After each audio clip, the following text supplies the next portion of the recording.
Hi everyone, it's Sandra here, co-founder of HearGift. I have a very, very special guest today. Her name is Natalie Barnes and she's an audiologist. She's going to talk to us about some hearing loss issues and topics and some questions that I have for her. And I'm sure you're going to enjoy the information she'll be providing us. So Natalie, why don't you introduce yourself? Okay, all right. Hi everyone. So I'm Natalie and I'm an audiologist from South Africa.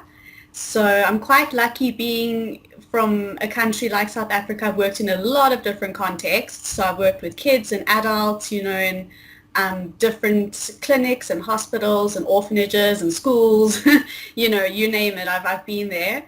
And I work mainly now in a medical writing consulting capacity. But I'm still very much in touch with my audiology side, which is why I enjoy writing some articles and doing interviews like this one. Yeah, amazing. Thank you. And Natalie has actually been collaborating with us for our sister blog, Hearing Loss blog. So a lot of the really good content that I've been sharing through our social media and email marketing has been written by Natalie. Perfect. So, Natalie, why don't you start by giving us an overview on hearing loss? When we decided to do this interview, I came with you with the, I'm going to call it a concern that I'm noticing a lot of individuals that I speak to on a daily basis, they are not as aware of what hearing loss is, how it affects everybody, when it manifests. So can you please give us an overview on really what it is and who is affected by it and what kinds of hearing loss we can see most common in adults? Okay, perfect. So the thing to know about hearing loss is it's not a one-size-fits-all. Okay, it's not just one specific kind of person that can get a hearing loss. It can literally happen to anyone. And it's generally split into two main types at first. It's congenital hearing loss and acquired hearing loss. Okay, so congenital means you're born with a hearing loss. Okay, and acquired means you get it later on in life. So for example, some kids, they may be born, they might have like malformed ears, that sort of thing. That's a congenital hearing loss. Okay, so they struggle to hear because the hearing structure isn't the way it should be. All right. Whereas an acquired hearing loss could be later on, someone begins working as a miner and they don't wear hearing protection for all the years that they're working underground, and suddenly as they get older they can't hear anymore, and that's because of all the noise that has caused that hearing loss. So there's various different ways. I mean, you could get a really bad viral infection and suddenly you could have hearing loss. You could get a very bad flu, and when you get that blocked feeling in your ears, that can even be considered a hearing loss. It's not permanent, but at the time it's certainly a hearing loss that you feel. So I think it's just important to know that it's not a one-size-fits-all. Anyone is vulnerable. And there's various degrees and severities of hearing loss, because ultimately there are three types. Okay, you've got your normal hearing, your conductive hearing loss, okay, and your sensorineural hearing loss. Okay. So I have some pictures and such that I will send to you to upload onto the thing. So can I use my little diagram? Absolutely. Absolutely. Oh, I love that. I love that. Okay, so I mean, to understand the different kinds of hearing loss, you first actually have to understand the ear structure. All right, so you can see it's split into three parts. Okay, that's the outer ear, middle ear, and inner ear. If you've got a conductive hearing loss, it's generally because you're having problems with the outer ear or the middle ear. So when I mentioned, for example, the child who was born with malformed ears, for example, if the sound can't get into the ear, it can't make its way all the way through and up the brain for you to be able to hear it correctly. When you get the flu and your ears are blocked, it's because you've got a fluid build up here, and it means the sound can't go through so you can hear it properly. Right. Then you also get a sensorineural hearing loss, and that's when the hearing loss is actually causing damage by this organ. That's our hearing organ called the cochlea. Okay. On the cochlea, they're tiny little hair cells. Okay. Little hair cells that go like this. So when the sound comes in, they move. Okay. And that sends a signal to your brain, telling your brain what kind of sound you heard, where did it come from, was it loud, was it soft, all that information is then sent to your brain. Okay, so generally in our older populations who have a sensorineural hearing loss, the types of people who are likely to want hearing aids, they've got their hearing is caused by damage in this area of the ear. Okay. All right. And is that most, oh, sorry, interrupted. Is that the most common? It's generally the most common type of hearing loss we see. When it's, for example, when it's children, we often find that it's a conductive hearing loss because children are very susceptible to flu and colds and all that kind of gunk that sort of builds up in there getting sick all the time. It's not permanent, it goes away, so we don't worry about it. Okay. But when you've got older population, someone who's been exposed to a lot of noise, or maybe someone who's taken certain medications that have damaged this organ of hearing, then they get a sensorineural hearing loss, and then they'll want a hearing aid. So it really is probably the more common one. But I think it's important that people know you don't just get it from noise or going to parties or discos or anything like that. It really can be caused by a number of things. For example, I mentioned the man who did his mining work but didn't have hearing protection. Okay? To any construction worker. Sometimes you might even be in an accident. I once had a man who had a very bad hearing loss because he was actually in an armed robbery, and the gunshots had actually deteriorated his high frequency. Wow, so that's crazy. He needed hearing aids to help him hear those high frequencies. Yeah. You know, the sort of soft sounds like the wind blowing leaves, like that sort of thing. Yeah. I also worked in a hospital for a while, a TB hospital, and the medication that we give to cure the patients of TB was very ototoxic, which means it damages that organ of hearing. So a lot of those patients, they would get maybe 2-3 rounds of treatment and suddenly they were deaf. It just damaged, it just destroyed the hair cells completely, and they needed hearing aids to cope. And I think there's a misconception about that. I think you really nailed it, because a lot of individuals do think that it just comes with the aging maybe, or just like going to a loud concert. That's what we think, right? But in reality, I mean, Serge, he started HearGift. He had an infection when he was little, and his parents and the doctors, they think it was, they believe it was from the antibiotics he took.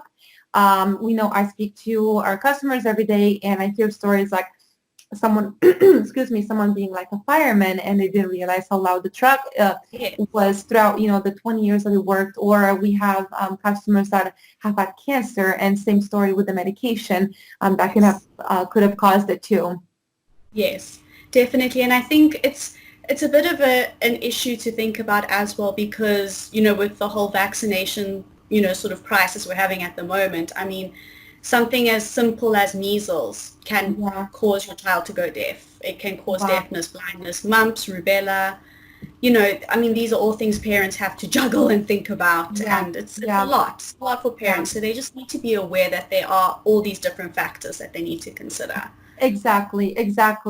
And I know that you've mentioned before that there are a lot of factors that can affect hearing loss, but also having hearing loss and leaving it untreated can also affect your health in return in other ways too. It can cause even more damage, not just a ear, but other parts of your body as well. Definitely. So, I mean, the way your hearing works is you can think of your brain as a pathway, and your hearing, when you're hearing all the time, it's forging a path. Imagine your car on a dirt road. When you use that road all the time, there's no grass that grows there. But when you stop using that road, then the weeds come in, it starts to decay, it starts to just get overgrown. And that's what happens to your hearing. When you stop hearing certain sounds, your brain actually starts to forget them. Okay. So when we have, I've often had patients say, well, it's just a few sounds I can't hear. I don't really need a hearing aid right now.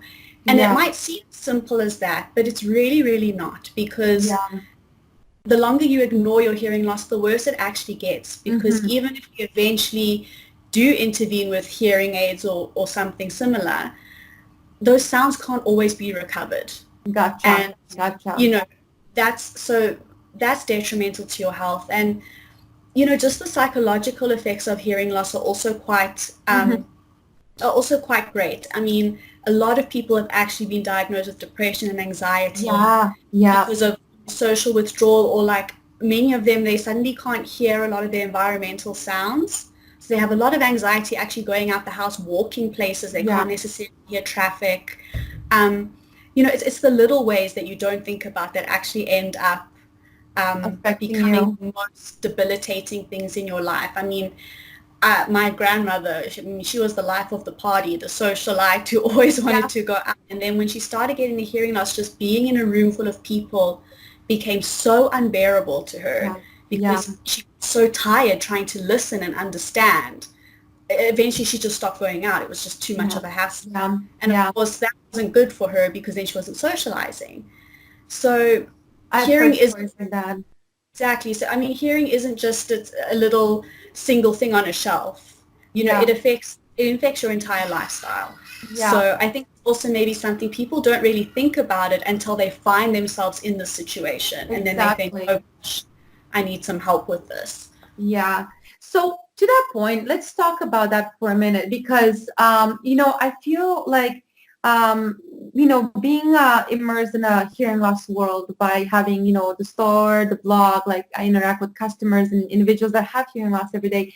But one thing that I am noticing from individuals that are just starting to look into the hearing loss world and being aware of it, I feel like the paradigm there is that hearing loss is basically being deaf. Like you speak sign language, and just like you mentioned a little bit earlier, some people don't realize that even losing a couple sounds is still hearing loss.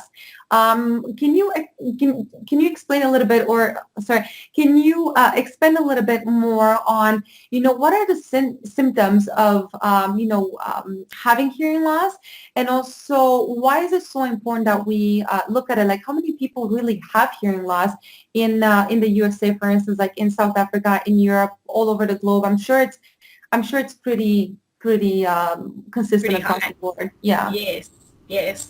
Well, I mean, you hit the nail on the head. Hearing loss isn't just being deaf and speaking sign language. Yeah. In fact, it's a very small ratio of people who speak sign language. The deaf culture the community is very small, which is a Hmm. pity. It's something that, more schools need to actually teach and we need to Yeah. learn about. Yeah. Yeah. Um, it just kind of also puts into perspective that it's only a small population that have severe hearing Hmm. impairment. Hmm. Hearing hearing loss ranges. You mentioned yourself, it could just be one sound, it could be all sounds. Yeah. Everyone is different, and that's the point that people need to realize. I could have a mild hearing loss and you could have the exact same mild hearing loss, and for whatever reason I'm struggling much more than you are. Okay. People experience things differently. It's just the way we are. Yeah. I might then suddenly get completely emotional and upset about it. You could just shrug your shoulders and go about Yeah. your day. Yeah. So, I think that's where it comes in, where people need to be aware of the symptoms. Hmm. You'll find if you've got any form of hearing loss, you'll be asking people to repeat themselves quite a bit. Hmm. They might even Hmm. start to get a bit annoyed with you. You'll find being in crowds or in a room with lots of people is not fun anymore. And after socializing with a bunch of people, you might actually go home and just be tired. Like you've got Fatigue and hearing tired. fatigue. Like Yeah. just Yeah. the act of trying to hear and understand has made you so tired you could just go to bed for a day. Um, those sorts of things, turning the TV up all the time and someone's always telling you to turn it back down again. Yeah. Yeah. Yeah. It's the little lifestyle things we do every day that are really the key indicators to our hearing loss.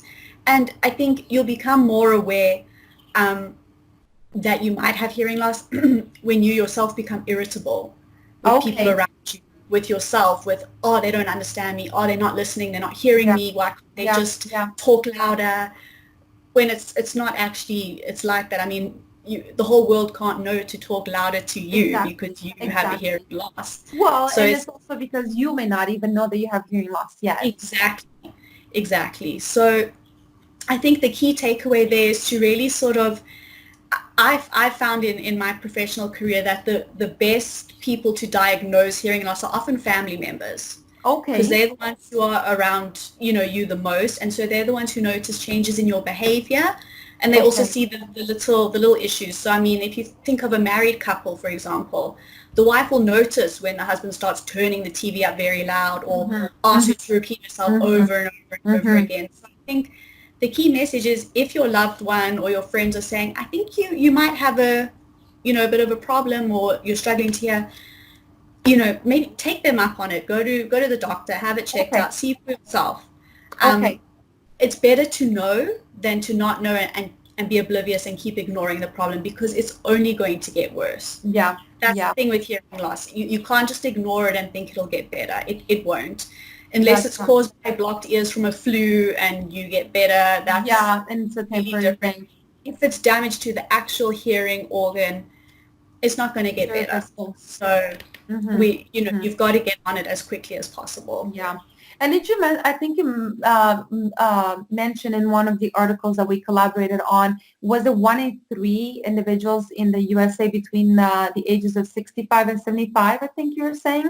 That, Yes. yeah, that Yes. are hearing Yes. loss. It's what's happened is, because healthcare has gotten so much greater in recent years. I mean, people are obviously living far longer, which Yes. means the prevalence of individuals with hearing loss has risen Okay. naturally. I mean, it's what you Okay. would expect. Yeah. But because our diagnostic methods have also improved, we're now getting an increased number of children as well. You see, Okay. so you said yourself with your partner. I mean, his parents didn't actually really know anything was wrong Yeah. until they realized he wasn't responding. Yeah. Situations like that. So again, with parents, I mean, if you can afford to take your child to the doctor just to get checked out if you have a concern, rather do that and just let yourself be at ease. Because with children especially, if they get delayed in their speech and language due to hearing loss, it takes quite a bit to get them caught up again. I'm Yeah. sure he Yeah. will experience the difficulties of trying to then catch up to the people his age. Exactly. Exactly. So yeah, so it's a lot more adults, a lot more children that are actually getting Mm-hmm. diagnosed. And I think that 1 in 3 statistic probably goes for most, if not all countries, Really? to be honest. Yes. I Wow. mean, I think some countries are certainly worse or better than others due to, socioeconomic and healthcare factors. Yeah. But there's a large population of people with hearing loss, and it's not acknowledged enough. It's not. Yeah. And again, it's because of what you mentioned, the perception that hearing loss is deafness and sign language. No. Hearing loss is asking your partner to repeat themselves until they're blue in the face, and And turning your turning that TV up TV so up. your neighbors can hear you. Yeah. Or you wanting to go out with friends because it's just too exhausting. Like, that is hearing loss. That's So I think the more people educate themselves on what it actually looks like, the better it will be. for That's them. what I Because like you said, a lot of it's irreversible, right? So Yes. there's it just gets worse and worse Yes. if you leave it untreated. So let's talk about that for a minute then. And so if someone does suspect they have hearing loss, what would be the very next steps? You would say getting that checked out. So where would someone need to go to get that checked out? And also, what are the treatment options available for someone that cannot obviously reverse hearing loss? What can they do about it? Yes. Perfect. Okay, so generally your first point of call would be to go to your general practitioner or your Okay. doctor. Okay, and if you've got a reversible form of hearing loss, maybe you've got sinus problems that are causing congestion, in your ears and your nose and your throat, that sort of thing. Your doctor will be able to diagnose that, prescribe you some antibiotics. You Mm-hmm. take the antibiotics and it'll all clear up, and then that's it. It's sorted, finished, done. But if your doctor suspects that perhaps there's something a bit more to it, they'll likely refer you on to an audiologist or an ENT, an ear, Mm-hmm. nose, throat Mm-hmm. surgeon, just depending on what's available to you in your country and in your Okay. healthcare sector. Because I know some people have better availability to one or the other. Okay. And Yeah. basically, what that professional will do is they'll conduct a more comprehensive assessment, in that I mentioned, the 3 different parts of the ear earlier. Mm-hmm. They've actually got specific assessments that test each part on its own and then test the Okay. entire thing together. So that's how that they can isolate, where is this problem happening? And once they isolate the problem, then we can talk about our way forward. Gotcha. All right. So in terms of reversible hearing losses, it's often due to bacterial viral infections, so antibiotics, other management plans like that. That sort of thing will generally, kids will grow out of, and your doctor will tell you that it's reversible and you're not to worry. If they say, okay, you've got something that's a bit more severe, a bit more permanent, then you need to think about what can we do not to cure this, but to compensate and assist with this. Yes. Because, a lot of people they're so busy looking for a cure for their hearing loss, which unfortunately does not yet exist. I wish it did, but it doesn't. They're so busy looking for a cure that they don't realize that there are management strategies that you can use that come pretty close to getting a cure. If you've got a hearing loss and you get, the right hearing aid fitted with the right settings, you can actually hear or feel your hearing is almost as it was before you got the hearing aids when you're wearing your hearing aid. Okay, so then the first step would be to go to your general practitioner, and then they will determine if it can be cured with any treatment that they might be able to prescribe, or if you need to go to an ENT or your audiologist. And then you started mentioning the management and treatment. Yes. Fortunately, there's no cure for hearing loss, not yet. No. We're hoping that in our lifetime it will be. Yes, it would be quite amazing. But yes, unfortunately, it's, when those hair cells on the cochlea die, we haven't figured out how to make them grow back again. Yeah. So once we can figure that out,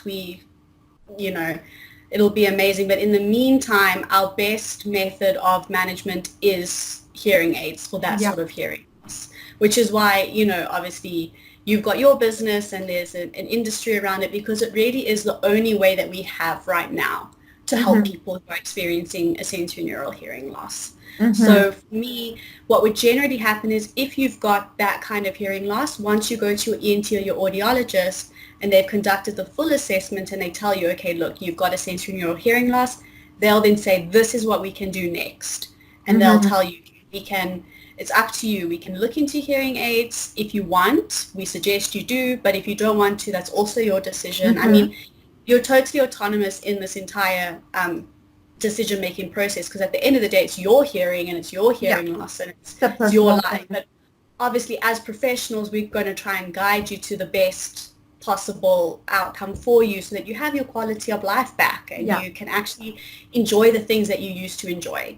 And then obviously, depending on where you live, your country, your cost factors, that will all determine, the process of how you get your hearing aid, for example. So again, that's very dependent on where you're located, but there will always be someone to help guide you about which hearing aid would be best suited for you, and here's what we can do to make it, tailored for you in whatever way. There's always help to be had, which is the great thing now about technology. There's always someone who can help you, which is awesome. Yeah, that is amazing. That is amazing. And I know that we have an article coming out soon that you wrote about what someone can expect when they are getting a new hearing aid. So I'm very excited to publish that soon. And to that note, I have a couple questions for you that I see repeatedly being asked about individuals that have never worn hearing aids before. And I know that, again, without that education about what hearing aids are, about who's eligible for them, and what they actually do for individuals that have hearing loss. I have a few questions, and the first one is that you did sort of cover, but one that we see a lot is, do hearing aids really work? I mean, a lot of people are asking, well, if my hearing is going to be more and more damaged anyway, do they really work? Yes. Look, I mean, as far as the technology of hearing aids goes, yes, they do work. And in fact, they work for, almost every person that, we fit them on. It does depend, of course, on the severity of your hearing loss. I mean, if you have a profound hearing loss, all of those hair cells, unfortunately, are destroyed. There's only so much a hearing aid can do. Yeah. Okay? It's a wonderful technology, but it's not magic. So generally, for someone like that, we would still fit them to help them hear environmental noises, like the rumbling of a car coming up behind you, that sort of thing. So it's something that person didn't have before. All right. But more often than not, you've got someone who has a hearing loss, and that you've got a bit of working room in terms of the severity of their hearing loss, and that will then depict which hearing aid you'll choose. Okay. Generally, the more severe your hearing loss, the more powerful your hearing aid will need to be, because it will need to make the sound louder for you to hear. Okay. So I found that, milder hearing losses, you can have those little small insert hearing aids. Yeah. Whereas more severe losses, you have to have the one behind the ear. Okay. But what's great about both of them now is they're both so small that you actually don't notice them at all, which is so very they're not great. what they used to be. Hearing aids are not big and bulky and super noticeable anymore. That was, for me, I find that's the issue with a lot of the people who come to see me is I don't want people to know I have a problem. I don't want them to think I'm disabled. I don't want, people to judge me or feel sorry for me. And hearing technology has honestly come such a long way, and it continues making such great leaps that you yourself said you didn't even notice your partner had hearing aids at first. Exactly. So, it just goes to show, and it's really great. And a lot of hearing aids are also customizable in certain ways. Like you can choose the color to sort of match your skin tone and that sort of thing. Or to express your personality. I remember I had an older lady, and of all the colors, she chose leopard print. Oh, wow. Wow. I would probably choose hot pink, to be honest. Yeah. So the funny thing is, her hair was hot pink. Yeah, I don't know. Her hair was a hot pink, and she's like, I want a leopard print to go with my hair. Awesome. So, there's something for everyone. So yes, they do work. I think the misconception comes from people who have been fitted with the incorrect hearing aid. If you're fitted with the incorrect hearing aid, then you're going to feel like it's not working. Oh, it's too loud, it's too soft, it hurts, it's not comfortable. It's not comfortable because that's the wrong hearing aid for you. The minute you get the right hearing aid for you, it will work. It'll benefit you in some way. Perfect. Thank you for that. And you actually answered a couple of questions that I had in one, which was amazing. The next one that I had is, are hearing aids expensive? I know that's one of the issues that come up over and over again in certain countries, certainly in our North American culture. It has been a little bit of an issue here. It's different, of course, from country to country. Definitely. Look, because of the diversity of the hearing technology, you're going to have a diversity in cost as well. Your most basic ranged hearing aids these days actually work perfectly fine for most people. And that's at the lower spectrum of cost. But we've got technology that then gets so advanced. I've seen people pay easily what's 80,000 Rand? I'd say, like $8,000, even $10,000 for a hearing aid that's got all the bells and whistles. You don't need all the bells and whistles. More often than not, you just need a good device that's fitted for you, can make sounds louder, and you're good to go. And healthy ear.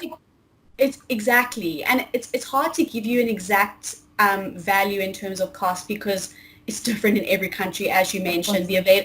Cost depends on availability, the technology of the hearing aid, who you acquire it from versus, who bought it from where. It's a very lucrative sort of industry, actually. And I know generally if you're going to an audiologist, you're likely to pay more than you would if you got your hearing aid over the counter.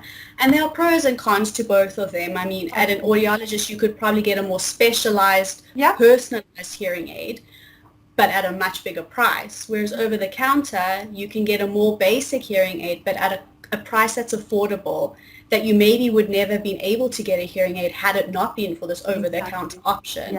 So, and I do think it's an important option because, as we said, sometimes you just need that little bit of volume boost, and it just changes your entire reality. So I say to people, like, don't let cost determine your happiness. I mean, obviously we've got to be realistic in terms of finances. You can't buy outside of your means, but there's usually something that's accessible to you. For example, you know, what your company offers. And if you talk to the right people and do the right research, you'll find that one that you need. Exactly, exactly. No, that's perfect. That's great. Thank you.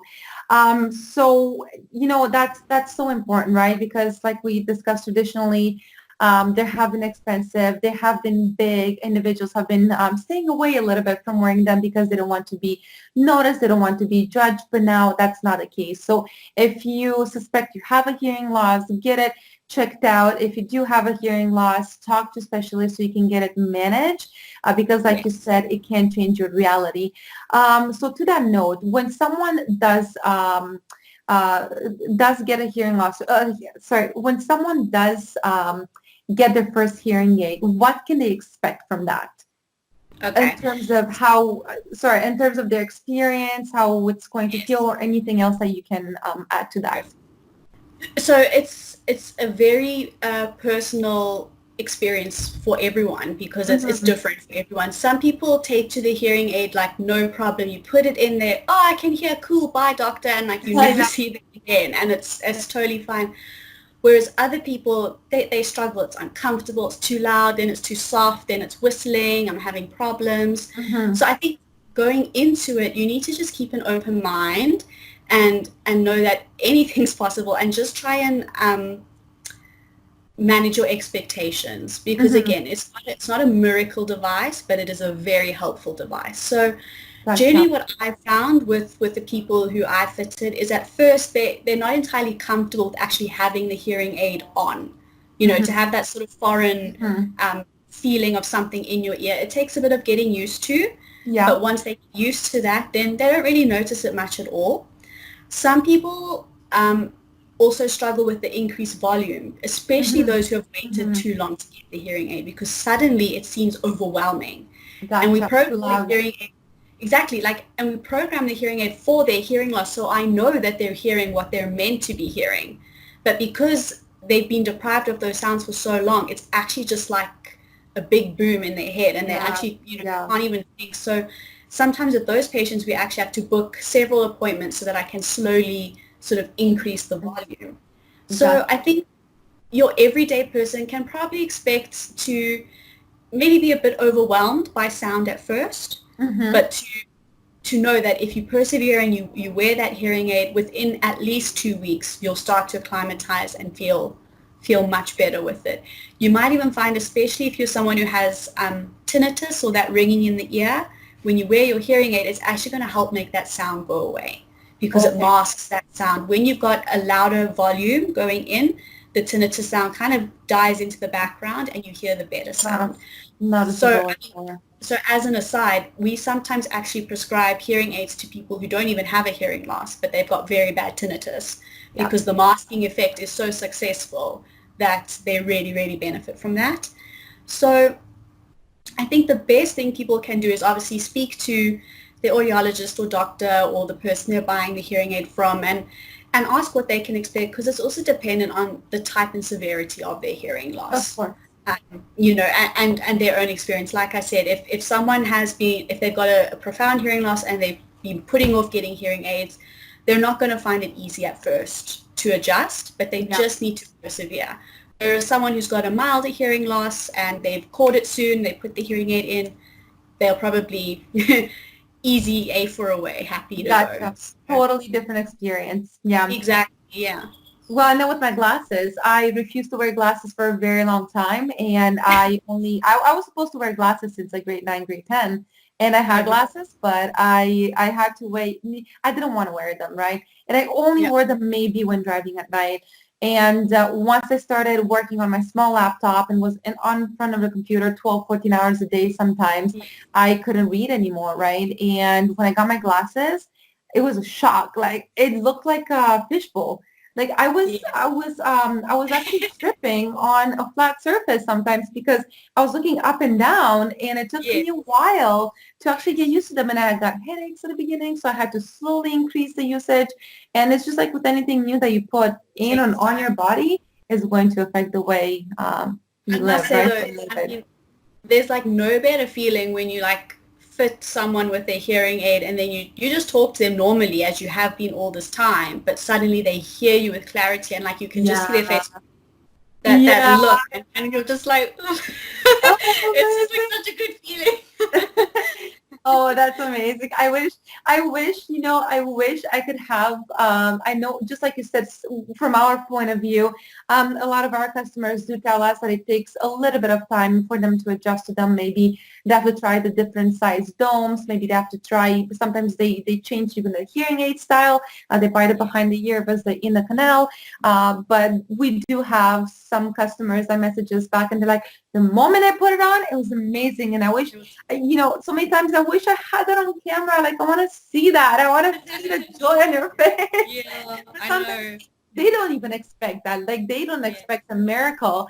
But, just like you said, if they didn't wait too long, then sometimes it does happen that right away they can hear so much better. I think that's just how important things like that are to us as human beings. It's part of our identity. Yeah. So I feel, when people try and hide from their hearing loss, they're Mhm. doing themselves a disservice that they don't quite realize at the time. And no one likes to admit their vulnerability and perhaps their disability with the hearing loss, but to ignore it you're not doing yourself any favors at all. Yeah. So Yeah. Yeah. No, I completely agree. Thank you. This has been like incredible. Honestly, incredible information. So thank you so much. I'm Um, glad. before we wrap it up, I have one more question I know Sure. it's equally as important as everything we've discussed about hearing loss, prevention. What can we do when we don't have hearing loss? What can we do right now to prevent getting to a point where we do need hearing aids and our reality has changed because hearing is not what it used to be? Yes. It's all the things that your parents taught you growing up as a child. Okay. So, for example, I mean, if you're going to go clubbing all weekend, every weekend, at raves with loud music, you're going to have hearing loss later on in life. So I really think it's limiting your exposure to loud noises Mm-hmm. and then taking note of when you get sick. Okay, because Okay. like we said, a simple viral bacterial infection, it can have detrimental effects. So don't just take your health lightly. If you feel you're getting really sick, go to the doctor, get it sorted out. Mm-hmm. Then yes, so when you're taking medications, especially if you've got a healthcare condition that needs treating, for example, TB or cancer, Mm-hmm. HIV, those types of long-term conditions that require very intense medications, just make sure you're educated on those medications and ask your doctor about the side effects because a lot of those medications are ototoxic, Mm-hmm. okay, and that can cause you to have long-term hearing loss, all right? Mm-hmm. So, you know, the best thing you can do to prevent hearing loss is just be realistic with how much noise you expose yourself to and with your health. Sorry, there's a plane outside. Okay. You know what? There's a plane outside of here too. I'm right near the airport. Okay. It's gone. I don't know if you need me to repeat that. No, that's okay. Fine. Yeah, I mean, that's the thing, like, it's weird because there's so many different types and kinds and severities of hearing loss and yet the way we can prevent them seems to be the one unifying way of just stay away from loud noise, Yeah. be healthy and, just, I mean, don't put anything in your ear that shouldn't be there. You Exactly. know, I mean, Exactly. yeah. Exactly. I'm not saying don't have fun. I Of mean, course. Of live, course. live your life and have fun, gosh. But for me, I think it's especially prevalent in, for example, places like South Africa where noise pollution isn't regulated. So Yeah. we've got people working in construction. They don't have hearing protection. Now, Yeah. those people are without a doubt going to have hearing loss Yeah. as they grow Yeah. older. And Yeah. it's completely preventable in that sense. They Yeah. should be wearing hearing protection. Yeah. So that's a prime example of how can you prevent hearing loss. I mean, if you're going to the shooting range to shoot your gun, wear your ear Yeah. protection. Otherwise, you're going to have hearing loss later on. It's a fact. It will happen. Yeah. I've seen I've seen a lot of our customers that have hearing loss. They were either in the army or they do shoot very regularly, and it Yes. sucks because it does happen. Yeah. Well, has been beautiful. Like, thank you so much. Honestly, it's been great. So to wrap up, hearing loss is a big deal. It's way more common than people think. And there are ways to manage it. There are ways to prevent it. And the most important is pay attention to the signs of hearing loss, because you may have it and not know it, and it can get worse if you don't manage it. So I don't know if you have anything else to add to that, Natalie. This has been very, very great, extraordinary for me. So much information, so much education from you that I'm sure everybody will enjoy hearing about. I'm glad. No, I'm glad. watching. And I really don't have anything else to add. I think we've covered everything quite nicely. But again, I mean, if people ever have questions, reach out to someone, a professional, even if it's a pharmacist. If they don't know, they'll then, refer you on to someone else who does know. Like, don't just rely on Dr. Google, because he can't always be relied on. Very true. Very to true. be accurate. Exactly. But, ultimately, I think that's just the biggest misconception, that I'm the only one in the world with hearing loss and nothing can help me. I'm stuck. And it's the furthest thing from the truth. There's always someone out there that you can contact for assistance. And I think that's the biggest takeaway. Yeah. Thank you for that.